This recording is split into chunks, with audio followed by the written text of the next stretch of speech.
ये शायद आपने कभी नोटिस नहीं किया होगा, पर हमारे सोसाइटी को हमेशा से एक स्पेसिफिक ग्रुप के प्रोफेशनल्स राज करते आए हैं। 60s के जमाने में वो थे इंजीनियर्स, 90s के जमाने में वो थे कोडर्स जो इंटरनेट के पहले वेव को बिल्ड करके एक नया इकोनॉमी को जन्म दिया। जैसे जैसे हमारा टाइमलाइन आगे बढ़ते जाता है, एक नया टाइप का टेक्नोलॉजी इंट्रोड्यूस होता है और वो एक नया टाइप का इकोनॉमी को भी जन्म देता है।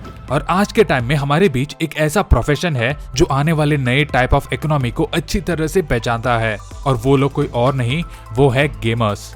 यार सोचो ना, अगर तुम्हें कुछ चीज करने में मजा आ रहा है तो वो तुम्हें काम जैसा लगता ही नहीं, और इसी वजह से तो ये गेमर्स 20-20 घंटे तक वीडियो गेम्स आराम से खेल पाते हैं, और वो भी कोई तकलीफ के बिना। यार सोचो, अगर हमारा हर टाइप का काम वीडियो गेम जितना एंजॉयबल होता तो कितना मजा आता। बट ओवर द इयर्स लोगों ने ये समझ लिया है कि गेमिंग कितना एंगेजिंग है, और वो ये एस्पेक्ट्स अपने इंडस्ट्रीज में अप्लाई करने लगे हैं थ्रू अ प्रोसेस जिसका नाम है गेमिफिकेशन। क्या आपने कभी नोटिस किया है कि आजकल बैंकिंग एप्स बहुत ही फैंसी हो चुके हैं? It's more colourful and interesting with more reward points, real time tracking, इतना कि कुछ तो सच में फाइनेंस गेम्स जैसे लगता है। तो दोस्तों, ये कोई डिजाइन ट्रेंड नहीं है, ये है गेमिफिकेशन जो इस बैंकिंग सिस्टम में हो रहा है।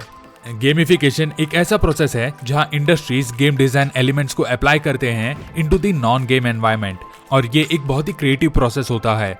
ऐसा है कि दुनिया का हर एक इंडस्ट्री इवेंचुअली एक गेमिफिकेशन प्रोसेस से होकर गुजरेगा। अब एक एग्जांपल देता हूँ। One of the most successful language learning app Duolingo आपको as a reward experience points देता है for every time you actively practice. But अगर ये गेमिफिकेशन इतने सालों से हमारे बीच में है तो अचानक इसे इतना इम्पोर्टेंट क्यों समझा जा रहा है? वेल, आपने कभी नोटिस नहीं किया होगा, पर हमारे इस टाइमलाइन में कुछ चेंजेस हो रहे हैं। पहला है मिलेनियल्स। ये वो जनरेशन है जो बड़े हुए थे with the most modern technology. Video games और सोशल मीडिया इनके रोजमर्रा के लाइफ का एक पार्ट है, और इसे यूज किया जाता है फॉर इंस्टेंट खुशी और हाई एंगेजमेंट के लिए। दूसरा है इंटरकनेक्टिविटी। पूरे दुनिया में 7 बिलियन लोग हैं, और उसमें से 6 बिलियन लोगों के पास ऑलरेडी स्मार्टफोन है। आपको शायद यकीन नहीं होगा, but people have more access to the technology than they have access to the banking. तीसरा है द पावर ऑफ गेमिंग। इस गेमिंग का पूरा business model is meant to be enjoyable and rewarding, ताकि आप उसे खेलते ही रहे। ये gaming industry is much bigger than the movie and music industry combined. So why is this gaming industry so important here? ये इंडस्ट्री बस एक चीज की वजह से स्टैंड आउट करता है, एक ऐसा चीज जो बाकी सभी इंडस्ट्रीज अपने सिस्टम में सक्सेसफुली इंटीग्रेट नहीं कर पा रहे, और गेमिंग का वो आउटस्टैंडिंग फैक्टर है एंगेजमेंट। इन्हें स्पेसिफिकली डिजाइन किया जाता है आपको एंगेज रखने के लिए, to keep you going, to keep you in the loop, to make you play one more round and one more turn। ये चैलेंजिंग है, रिवॉर्डिंग है, और आपको एक सेंस ऑफ प्रोग्रेस देता है।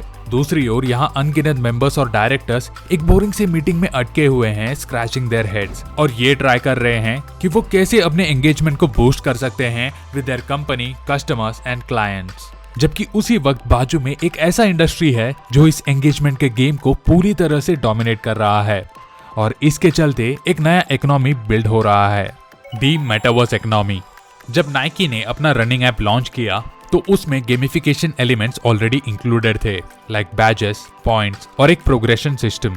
रनर्स अपने प्रोग्रेस को ट्रैक कर सकते थे और उस पर शोकेस रिवॉर्ड्स अर्न कर सकते थे। बट कैसा होगा अगर नाइकी और थोड़ा हट के सोचे तो, लाइक उन रिवॉर्ड्स को टोकनाइज करना। लेट्स से आप 5 किलोमीटर तक दौड़े और उसके लिए आपको 5 नाइकी कॉइन्स मिल जाता है नाइकी की तरफ से, जिसे आप बाद में उनके स्टोर्स में डिस्काउंट्स पाने के लिए या एक फुल प्रोडक्ट को खरीदने के लिए यूज कर सकते हो। या इससे आप NFTs खरीद सकते हो, like the new virtual Jordans. या उससे भी बेहतर, आप इस पॉइंट्स को मार्केट में बेच सकते हो for the real money. Isn't this an interesting concept? And this is how the new economy is taking place. The real world and the virtual world are coming together. Gamification और blockchain engagement factor को monetizable बनाता है for everyone. ये नया reality हमसे ज्यादा दूर नहीं है। अगर देखा जाए तो ये बस 5 से 10 साल दूर है, where stuffs like this are going to be very common in every field. Gamification in education. Imagine करो कि एक नया बिजनेस स्कूल बन रहा है जहां ग्रेजुएट होने के लिए आपको एक गेम खेलना पड़ेगा। लेट्स से कि इस बिजनेस स्कूल का अपना एक मार्केट प्लेस है जो असली दुनिया को सिमुलेट करता है with its own virtual currency. आपको इस दुनिया में एक कंपनी को बिल्ड करना है और एक्टिव रहकर अपने प्रोडक्ट को इस दुनिया में सेल करना है। अगर सक्सेसफुली अपने बिजनेस को इस वर्ल्ड में ग्रो कर पाए तो आप ग्रेजुएट हो जाएंगे। ये सुनने में ही कितना अच्छा लगता है compare to that shitty boring back to back lectures जहां एक प्रोफेसर उसके उम्र से भी जूने बुक्स की थियरीज को पढ़ाता रहता है। इस गेमिफिकेशन प्रोसेस को ऑलरेडी एजुकेशन सिस्टम्स में इंक्लूड किया जा रहा है, जैसे कि बायजूस और ड्यूओलिंगो जिसे पहले मेंशन किया गया था। गेमिफिकेशन इन फाइनेंस, क्योंकि बैंकिंग ये सिस्टम ही इतना स्ट्रक्चरली आउटडेटेड है, बैंक्स यहाँ सच में स्ट्रगल कर रहे हैं to get people to use their products. But वो एक चीज जो इन्हें बचा सकता है तो वो है गेमिफिकेशन। ज्यादातर बैंक्स आजकल गेमिफिकेशन के बेसिक मॉडल्स को यूज करते हैं, जैसे कि पॉइंट्स, लीडर बोर्ड्स और बैजेस, और इससे उन्हें वैसे रिजल्ट्स भी मिल रहा है। This gamification outperformed every other solution they tried to implement. और क्योंकि उन्हें भी फ्यूचर में डिसेंट्रलाइज्ड फाइनेंस का खतरा है, बैंकिंग इंडस्ट्री वो पहला इंडस्ट्री होगा कंपेयर टू द अदर्स जो इस गेमिफिकेशन में अपना बजट को डबल डाउन करेगा। अच्छा, ये सब तो ठीक है, बट यहाँ गेमर्स फिट कैसे होंगे? उनका एडवांटेज ये है कि ये उनका इलाका है। They have the expertise and the advantage of great timing. वो लोग जो गेम खेल के बड़े हुए थे, they are reaching maturity now. वो ये अच्छी तरह से समझते हैं what makes something enjoyable and rewarding, कौन सा प्रोग्रेशन सिस्टम चलता है और कौन सा नहीं।